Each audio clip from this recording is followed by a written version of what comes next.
And most asked question at the desk about the Nutcracker is, what is my character again? Yes, that's the deeper meaning of the Nutcracker. Yes, for us. Yes. There is always a deeper meaning in every Nutcracker that you see, but for us, this is what it is. And so,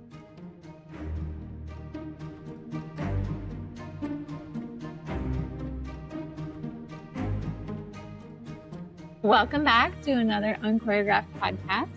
We are starting a new series, which we hope you're excited about. We're excited to share with you, but it's our Unchoreographed Nutcracker in the Everlasting Kingdom. It's coming December the 6th, 2025. We're going to be back in Lexington 2 Performing Arts Center. And most asked question at the desk about the Nutcracker is, what is my character again? Or the parents are asking, how's our Nutcracker different? Do you want to start with how our story opens? It's a typical Nutcracker in many ways. But spoiler alert, we finish with a nativity scene. And so it is different. And that's why we call it the Everlasting Kingdom. So it starts traditionally. The curtain goes up, the tree's getting decorated, they're getting ready for a Christmas party. Guests are on their way, set to arrive. We have Clara.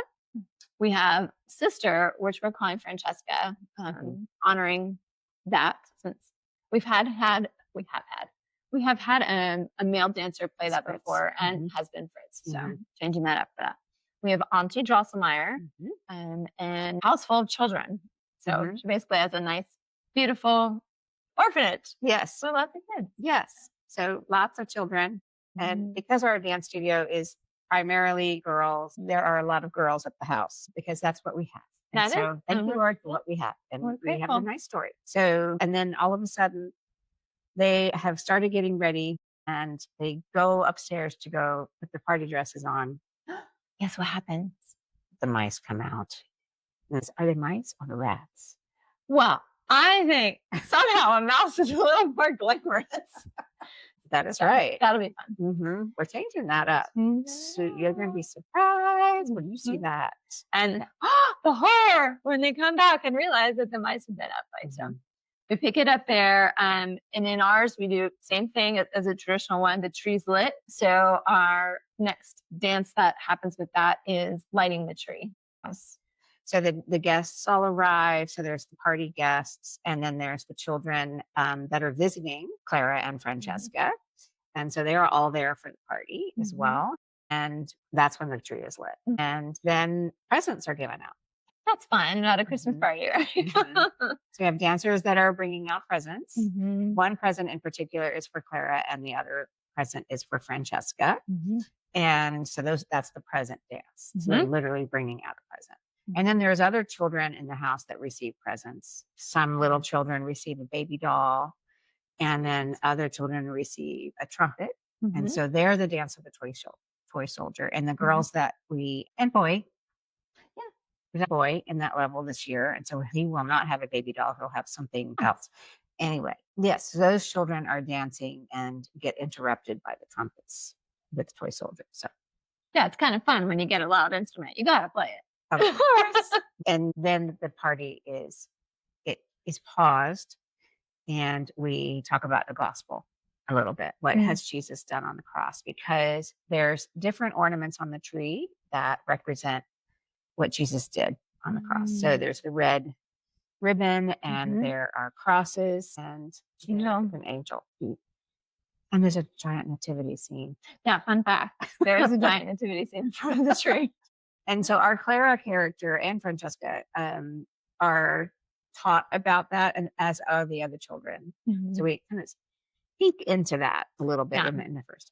The part we forgot that's really important is the book that they read. You know, your family probably has a tradition of a story that you read. Maybe it is Luke in the Bible, or maybe you read The Night Before Christmas or something. Yeah. Yes. Yes, The Night Before Christmas.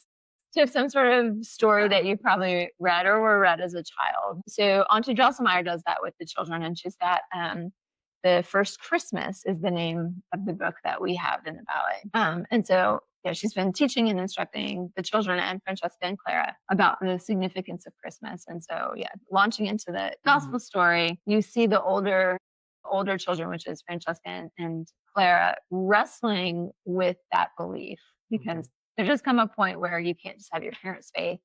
You have to decide for yourself. So it's a journey in that as well. Yes, that's the deeper meaning of the Nutcracker. Yes, for us. Yes, there is always a deeper meaning in every Nutcracker that you see, but for us, this is what it is. And so, and that leads into Clara falling asleep and having a dream. For heaven's sake, I keep forgetting things. Okay. The dolls. The dolls. We do. Yes, the entertainment for the party. Yes.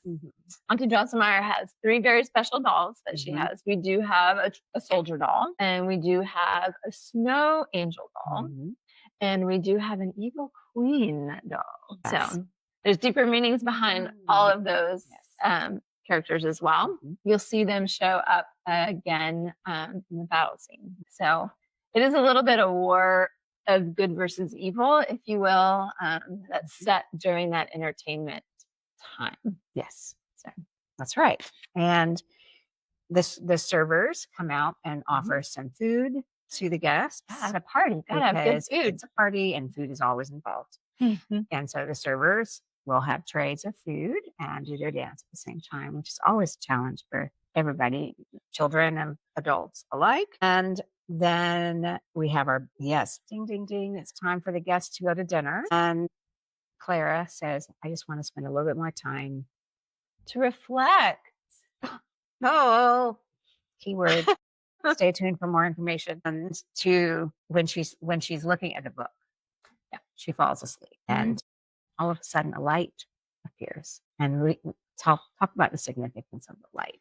So the light character, most traditional Nutcrackers have their sugar plum fairy, which is great. But since we want to follow something more biblical throughout the entirety of this story, we have our light character, which is representative of obviously Jesus, but in Clara's pursuit of the light. So the light appears to her. She's like, wow, what is that? That's amazing. The light shows her some things. I'll leave that a little ambiguous so you can watch the show and find out. And basically takes her on this journey to what her life will look like as she follows the Lord. Yes. So the light character is just a really nice, fun way of guiding Clara into the next part of the story. There is a battle that ensues with the soldier and the evil queen leading the charge.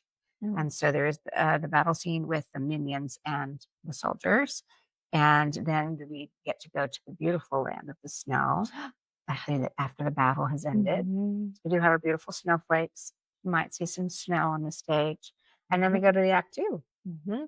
So Act 2 of Nutcracker. Oh, okay. Yes, it actually is a little bit like that. So Clara is whisked into what we think of as a large banquet in heaven in Clara's honor. Off of that scripture, he's prepared a table before us. I mean, there's just, and in a child's mind, what does the table have on it? I don't think it has a bunch of protein. I think it has a bunch of candy. No Brussels sprouts for you? Probably not. And so in a child's mind, I would think that there's all kinds of goodies. So there's beautiful angels preparing, and flower angels preparing for the table. And then there's chocolate mousse and coffee cake and candy canes and fruit marzipan and tea, cups of tea and bonbons, candy bonbons, and a Mother Goose character. And what else we're missing? Did I say it all? I think we got it all. We got it all. So the flowers, and then so it's beautiful. And a lot of the traditional music from the Nutcracker, and some things we've added as well.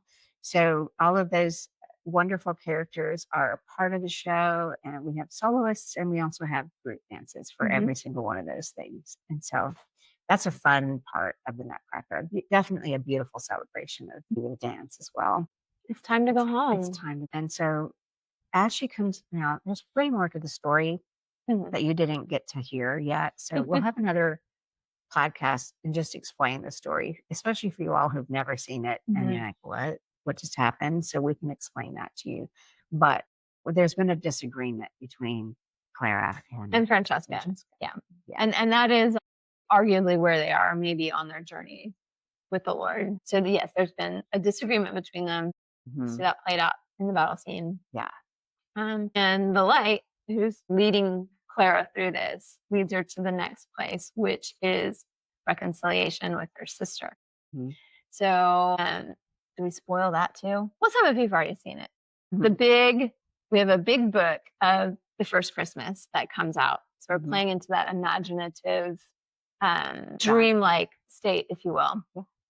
And Francesca and Clara are both invited to go into the story. And through that, we lead into the Nativity. So we get back to really the heart of the matter.